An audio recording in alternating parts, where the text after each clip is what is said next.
UFC Fight Night, Royval versus Kape is taking place this Saturday. It is our last card of 2025. Our picks and predictions video, 100% right edition, TM, don't gamble kids. If you want to see all my picks, you can fast forward to the very end. I have them all on the side. But we're going to start with the main event, as we always do. Brandon Royval versus Manel Kape. Now, I have heard some rumors. Nay, I have read some ancient forbidden texts that Manel Kape himself descends from a long line of chieftains that can be directly linked to the ancient tribe of Shabazz, the tribe founded by Yaqub. And it makes sense. Look at his forehead, look at his hairline. His hairline goes all the way back to the middle of his head. He must be a descendant of Yaqub, and because of that superiority, because of that lineage, that birthright, I am picking Manel Kape to outstrike, outjab, outbox, and school Brandon Royval. Manel Kape, in all seriousness, is probably the fastest flyweight. And flyweights are meant to be fast. They're small men. But he is very fast. He was schooling on Bruno Silva. And Bruno Silva's a bum, let's be honest with ourselves. But Bruno Silva just beat Kaya Sakura. He was schooling on Bruno Silva, dancing around, being very cocky and arrogant. I hope he doesn't come into this fight with arrogance, because you can't be dancing around Brandon Royval. But I'm not betting on him to actually do that. The other fights, his last fight was Almabayev. There was the eye poke situation. It was crap. Manel Kape is a dirty fighter. Let me just get that out of the way. He's a dirty, filthy fighter. But he was beating Almabayev in that fight regardless. That first round, the second round, he was beating him up. And again, it's the speed. And he is a good striker. He's got good knockouts. Losing to Pantoja doesn't mean much. Mokayev's good, but you don't have to worry about Mokayev. On the other hand, Brandon Royval, if Manel Kape were to fight Joshua Van, I think Manel Kape outstrikes Joshua Van. I do. I think Manel Kape knocks Joshua Van out in a similar style that Charles Johnson knocked him out. I can't say the same with Royval because he got knocked down. Royval's just like a mediocre fighter, if I'm being honest. You know how I feel about flyweight main events. It's going to be 5 rounds. I don't think it's going to go to decision. And flyweight fights usually go to decision. I think Manel Kape's going to knock him out in the 4th, in the later rounds, the 4th or the 5th. I think that's going to happen. When was the last time Royval was in a 5-round fight? Was it Tatsuro Taira? I think that was a 5-round fight. That was a main event. Yeah. And the Moreno fight. Split decisions, barely clinging on. Not good. Manel Kape's not going to cling on. It's not going to be a split decision. He's going to beat Brandon Royval because of those Yakubian genetics. We move on to the co-main event. Oh my god. Giga Chikadze versus Kevin Vallejos. This is going to be sanctioned murder. This shouldn't even be allowed. Kevin Vallejos is legit. He's the real deal. 16-1. His only loss was in the Contender Series against Gene Silva. Okay. Since then, he's on a 5 or 6 fight win streak. Whereas Chikadze is on a losing streak. I mean, they do these fights on purpose. And I'm not complaining. Right? You're not going to put 2 hyped up young prospects that are on long win streaks to fight up against each other. You got to put the old guy who's battered and beaten up against the newcomer to see if he can prove himself, to see if he can hold his ranking. Or I don't even know if Giga's still ranked. 5'7" versus 6 foot. Oh, well, the taller fighter at featherweight usually is more rangier and is going to pick apart the shorter fighter. No. Vallejos is going to Mike Tyson his ass. Vicious body shots, then moving upstairs. He's going to do a lot of damage to Giga's face, just like Calvin Kattar did. I mean, he loses to David Onama. Oh. You do not want to lose to David Onama. Whereas Kevin Vallejos, he's on a tear. 5-fight win streak. Gene Silva, before that, was beating all these guys. Argentinians are good, except for Ponzinibbio. But Esteban Ribovic is good. Vallejos is good. If you're putting money on Giga, what are the odds for this one? No, dude. Plus 175? No, only minus 250. He should be like minus 600. This is a mismatch, dude. I can't believe it. Also, he's 24 versus 37. A 37-year-old featherweight isn't good, dude. That's really bad. The age thing. I'm going with Kevin Vallejos, and that's an easy pick. I wish I had money to gamble. I mean, I do have money to gamble, but I wish I lived in a state where gambling was easy. Because this is easy money. This would be the easiest $1,000. Put $2,500 in. Easiest $1,000 of my life. There's no way Kevin Vallejos loses this one. So, RIP to Giga Chikadze. They have to cut him after this. They really do. There's no way he's going to win this fight. But we move on. Cesar Almeida versus Cezary Oleksiejczuk, the brother of Mikhail Oleksiejczuk. Now, I am picking Oleksiejczuk, but I am scared.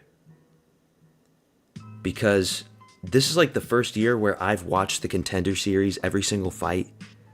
Before, I wouldn't really pay attention. And I'm looking at these guys from the Contender Series that are coming up. They look scary. They look good.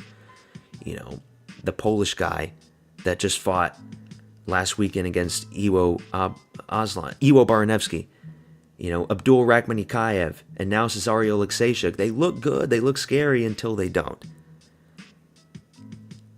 I'm scared that Almeida could knock him out, but I'm not picking Almeida. Because Almeida knocked out Ihor Potieria, who just sucks. He knocked Abdul Razak Al-Hassan, who is severely undersized for middleweight. He's a 5'9" middleweight, who gets ragdolled by Joe Pyfer and slammed, and gets brutally knocked out by Almeida. And even in that fight, Al-Hassan knocked down Almeida. Cezary Oleksiejczuk, in that Contender Series fight, fighting some white boy bum in America, whose name I can't remember. Paul Teague or something? Or no, T.O. Haig, that was his name. But I'm going with Cezary. He's a much more like Giga Chad version of his brother. He mogs his brother. He makes his brother look weak. 6'3", he's really big. And they're in the same division, both of the brothers. I don't know if he's going to be legit, but I think he's going to be legit enough to beat Cesar Almeida. Almeida's only got 8 fights. Okay? This guy's had a lot more experience already. His first fight in the UFC, we'll see. But I'm just going to stick with Polish power. Cesar Almeida, black Brazilian, could be scary. But when's the last time we saw a black Brazilian fight a Polish dude? It was the Baranevsky fight with Muhammad Ali, and he just knocked him out in the first round. So I'm going with Polish power. Ooh, this one's tough. Milky Costa versus Morgan Charriere. I'm going with Costa. I think Costa's got a chin. Okay, he took a lot of damage from Steve Garcia, and Charriere, those first 2 rounds against Nate Landwehr, he was losing. If you're losing the first 2 rounds against Nate Landwehr, that can't be good. He eventually knocks out Nate in like the 3rd round. But Nate Landwehr's like a low IQ, rock 'em and sock 'em type of brawler. And so is Morgan Charriere. I think Costa's got much better fight IQ. Nathaniel Wood, Maris. Oh, no.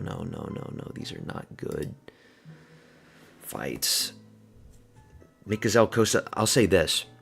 That fight he had with Andre Fili, if there was a fight out there that you could say, oh, man, this fight looked rigged. That one looked sketchy. That one looked sus. Andre Fili goes for a takedown and puts his head right in the exact position for Costa to put him in the guillotine. and he taps out very fast. Maybe it was a legit win, but go rewatch that shit. That was weird. Really weird. Kind of like, I mean, you kind of think of like Anthony Smith versus Vitor Petrino. It was also a similar situation. I think that one was legit because Vitor Petrino is just an idiot, and I don't think anybody's going to want to actually have Anthony Smith be winning fights like that. So maybe that was legit, but that Feely one was sus. But yeah, Costa, let's look at his record real quick. The Dalmatian, who's got vitiligo. The Feely one, Nurdan Becky's tough. I'll say that. He's durable. The Steve Garcia one, Steve Garcia is an animal. He's a top contender. He's a marauder, legit marauder. So we're not going to hold that too much against him. I don't think Charriere is on the level of like Steve Garcia. Steve Garcia is precise. He's really good. I'm going to go with Costa round 2 submission. That's what I'm thinking. Like, don't be fooled by his skin color. He is Brazilian. It's just now that all of his brown skin was washed away by the vitiligo. He's been bleached. A bleached Brazilian. He's been blessed by the Nordic gods, Odin and Thor. They came down upon Mikael Costa's village and they said, he is going to be our new Nordic champion. And now he is pale. So he is going to destroy this interloper to pagan lands, Morgan Charriere, invading the Frankish lands of Europa. And our new Hyperborean warrior will slay this invader. And that's... Okay, I'm done. That's that. Costa, round 2 submission. Next fight, Marcus Buchecha versus Kennedy Nzechukwu. How do you not pick Kennedy Nzechukwu? Don't be fooled by Buchecha's looks. He doesn't look like this. He was fat, overweight, and sloppy in his debut with Martin Buday. He looked like shit. And I just think Nzechukwu's going to knock him out in the first round. Remember, Nzechukwu, we still don't know what he looks like at heavyweight. He's had 3 fights at heavyweight. The Chris Barnett one, Chris Barnett injured himself. That one doesn't count. The other fight, I think it was Lucas Brzeski. Yeah. Knocks out Lucas Brzeski. Who hasn't knocked out Lucas Brzeski? And then he comes up against this weird anomaly called Walter Walker, who's putting everybody in heel hooks. Okay, I mean, it happened fast. You're up against this heel hook orc straight out of Mordor, beating everybody with heel hooks. Whatever.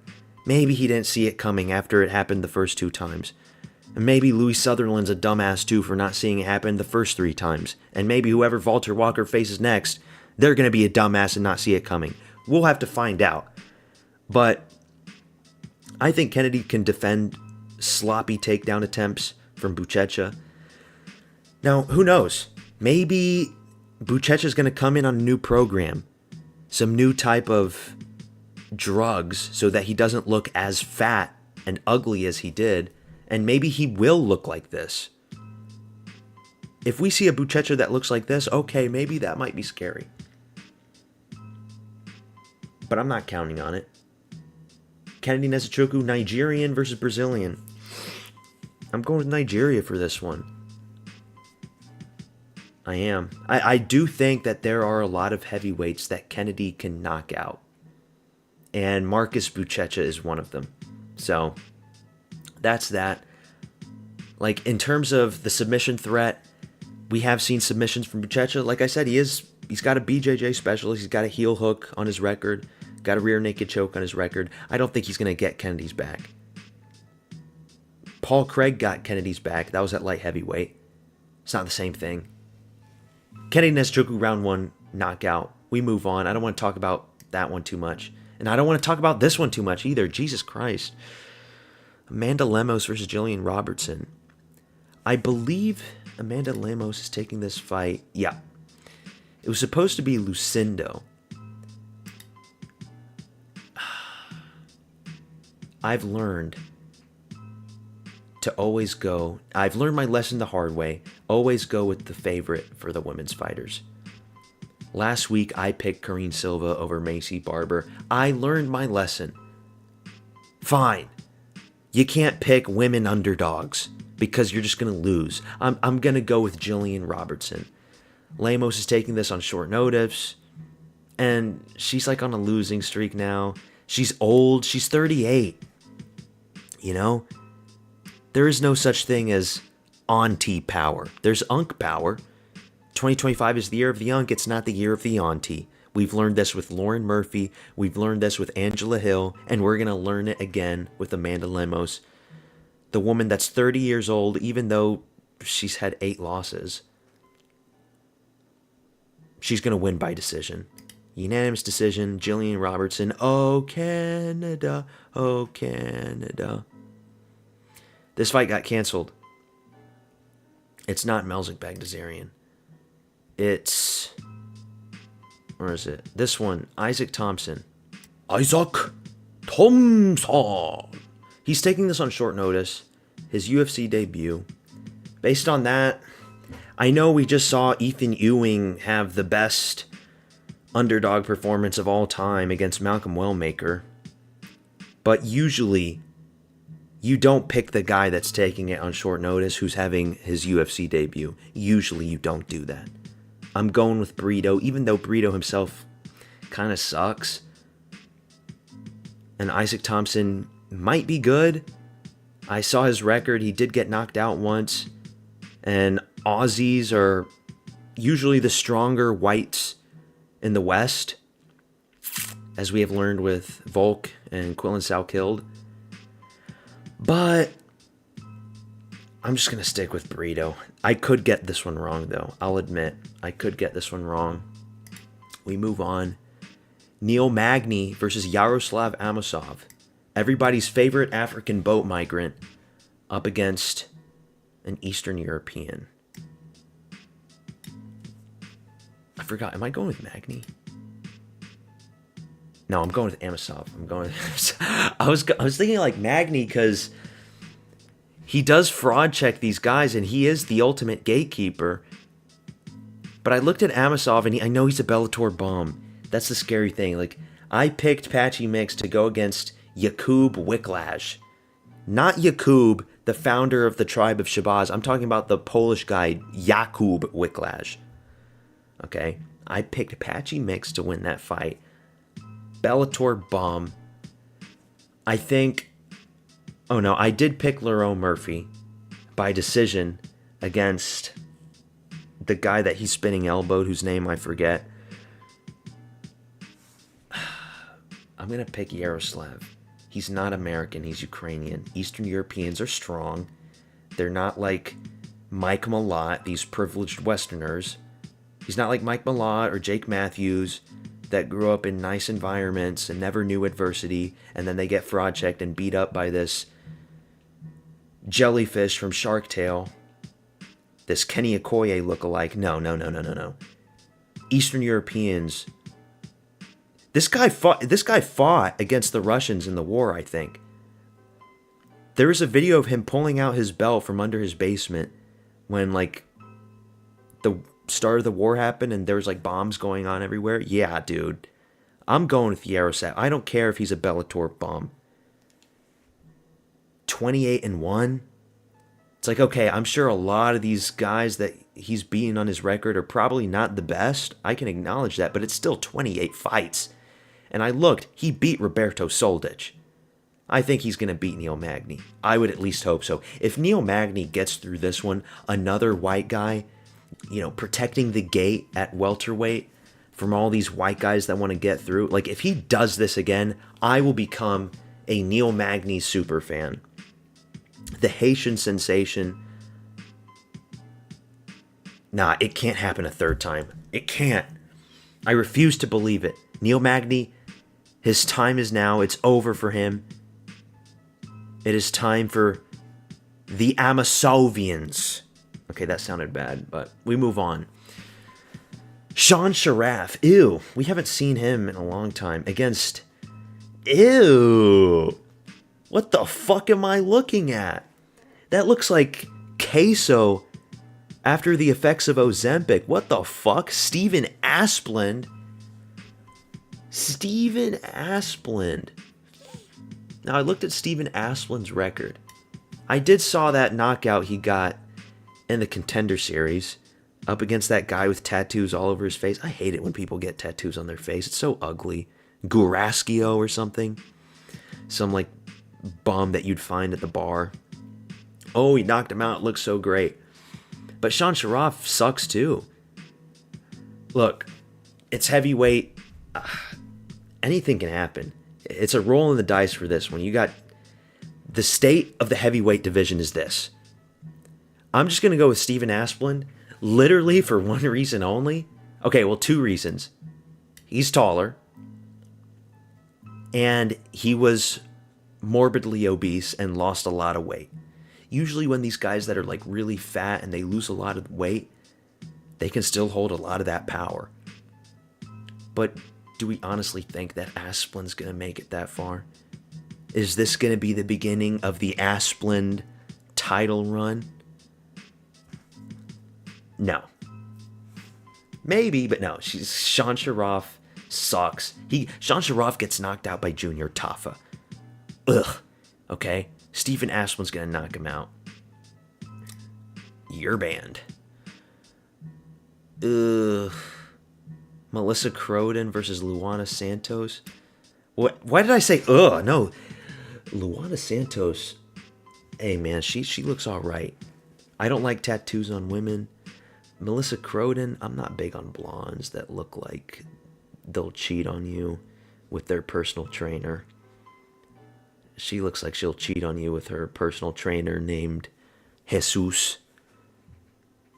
Luana Santos, though. Nice. I like slim Brazilians like Luana Santos. Okay, I'm going with Santos. Yeah.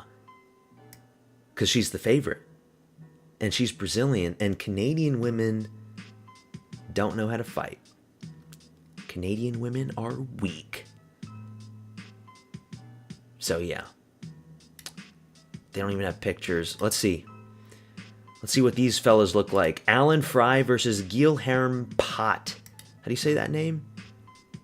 Guilherme Pot. Oh. Whoa, whoa, whoa, whoa, whoa, whoa. Let's take a closer look at these guys. Let's take a closer look at Alan Fry and Guilherme Pat. I gotta hear how that name's pronounced. Okay. This is Alan Fry, AJ. To say where he was born? Brunson MMA and Fitness. So he's with Brunson, Wilmington, North Carolina. He's a white boy from North Carolina. Up against heavyweight Anshul Jabli. So we definitely have another Brazilian, Indian variant here that we're dealing with in the TVA. 6'5". I don't care how tall you are. Rafael Cerqueiro is tall for light heavyweight. He's only got 5 wins. How many wins does Alan Fry? He's got 6 wins, okay, but has he beaten anybody that I know? Nope, don't know any of these guys. Or these guys. Call me casual. I guess, oh, dude, I don't know who Mauricio Quiros is. I'm a casual. Both debuts in the UFC. This is like a Contender Series fight. So it's kind of weird how they're having this fight. But I'm going to pick Alan Fry based on ethnicity. This is an ethnicity pick.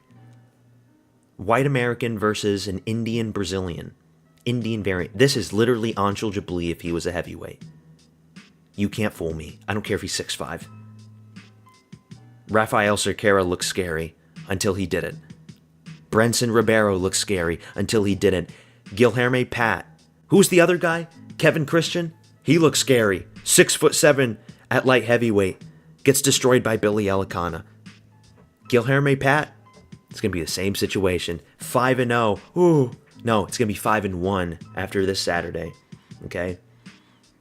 We got to look on the weights too, though. 247. Okay, so he's a skinny Brazilian too, which makes sense because Indians are skinny. He's going to get knocked out, man. He's going to get knocked the fuck out. Just you wait. You'll see.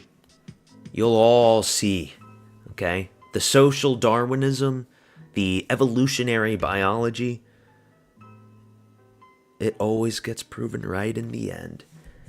First fight of the card, women's fight. We're not going to be watching this. Bleeda's minus 190. We're going to go with Bleeda.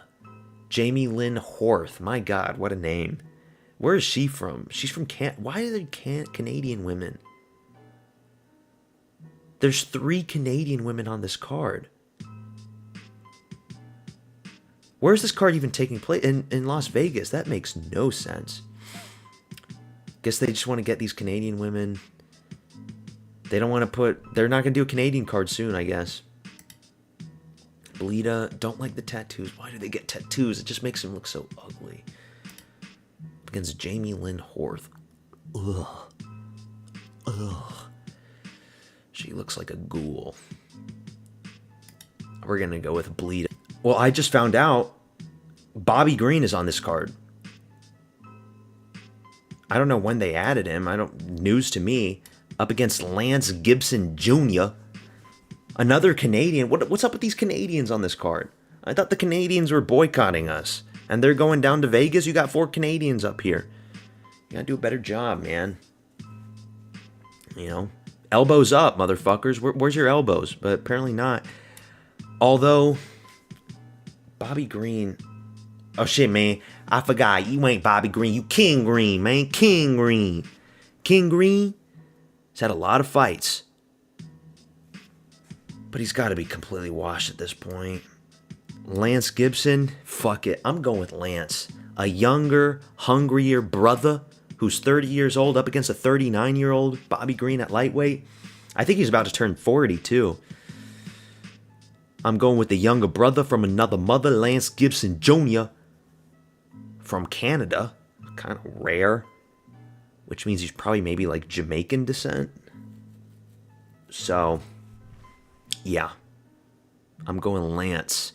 And those are our picks. Final picks. We're going with Bleeda, who's going to bleed a lot from her vagina in her period. I've wondered that. Like, what happens if a woman fights when she's, like, on her period? I don't know what a period feels like. I know, like, the blood comes out of the hole, but does it hurt? Like, are you incapacitated where you wouldn't be able to fight? Like, if you're in the middle of a grappling exchange and you feel it come out and you don't have a tampon in, what the fuck happens? I've always wondered that, but I never really asked the question. Well, we're going with Bleeda. We're going with Alan Fry to knock out heavyweight Anshul Jabli. We're going with Luana Santos to decision Melissa Croden because Latinas are superior to white women. They make better wives. They are less likely to cheat on you. They are less likely to fuck a dog. I'm being serious, by the way. They're less likely to fuck a dog. And when I mean dog, I'm not talking about like a man, like how other men referred to other men as dogs. Like, hey, man, what up, dog? What good with you, dog? No, I'm talking about like the actual canine bipedal animal that has been man's best friend for the past 30,000 years. Like an actual dog that you have as a pet. They fuck dogs. And Melissa Croden looks like she fucks dogs. Okay, I'm sorry. Next fight, I'm going with Ozempic, Queso, Steven Asplund with obesity power to brutally knock out Sean Sharaf in the first 30 seconds. I'm going with our African boat migrant, Neil Mack. Wait, no, I'm not. I'm going with Amosov. What the fuck am I talking about? Amosov is going to send this boat migrant back to Tunisia, back to Libya, where he made his journey from. He's not going to dock in Lampedusa. He's not going to dock in Italy or in Spain. Nah. Yaroslav Amosov, the guardian of Europe, is going to send back this invader. He's going to send back and destroy Kenny Okoye with the leg kicks, take him down, and submit him. Neil Magny's days of gatekeeping against white fighters is over. I'm going with Burrito just because his opponent, while Australian, is taking this on very short notice.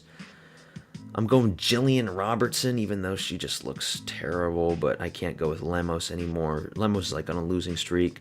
I'm going with Kennedy and Nzechukwu, our Yoruban Warrior to knock out this BJJ bum and Marcus Buchecha, who sucks ass.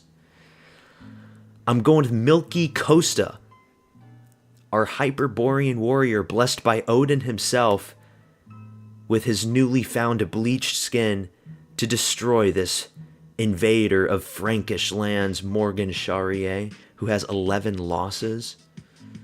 So, Milky Costa, big fan of him, even though that Andre Fili fight was kind of sus.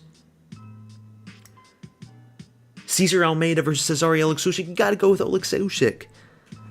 He's had a lot more fights. And Cesar Almeida's wins have been unimpressive. Sure, you knocked out Ihor Potieria, but who hasn't?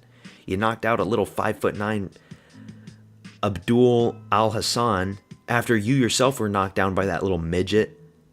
Nah, we got to go with Polish Power. We got to go with Kevin Vallejos, who is legit. I'm excited for Kevin Vallejos. Legit prospect at featherweight. He beats Giga Chikadze. He'll be up there. They got to give him a big fight after then, like a main event type of fight after that one. Hopefully he does it in dominant fashion. We need to see a lot of blood. Get this Georgian fraud out of the UFC. And then our main event, our descendant, Jakub Manel Kape, with the speed, with the slickness, the exaggerated swagger of a black, not teen, but of a black man. He's going to style on Brandon Royval. I know Brandon Royval's tall, but like, dude, Brandon Royval should be fighting at bantamweight, if we're being honest. Fight at bantamweight. Stop trying to weight bully yourself into flyweight. Manel Kape is good. He's short for the division, but that means he's stocky and thick. But he's also speedy. And I think he's going to outstrike Brandon Royval. I think he's going to style on him too. So, round 4, round 5 finish for Manel Kape. And that's it for 2025. This year kind of sucked for UFC, not going to lie. A lot of anticipated fights that ended up not happening, like He Who Shall Not Be Named on this channel against Tom Aspinall. And the anticipated fights that did end up happening were very boring. Chimaev and DDP was a big anticipated fight. Islam versus JDM, big anticipated fight. We did get Topuria knocking out Oliveira. We did get Pereira getting his revenge against Ankalaev. Sure, these are alright, but I'm hoping 2026 is better. But yeah, 2025 we'll be done with. And that's that. Like the video. Subscribe to my channel, you motherfuckers. Comment, do what you want to do. We're getting all these picks right, boys. Tune into the stream this Saturday. We stream all the events. We do watch party streams. I'll see you there. Peace out.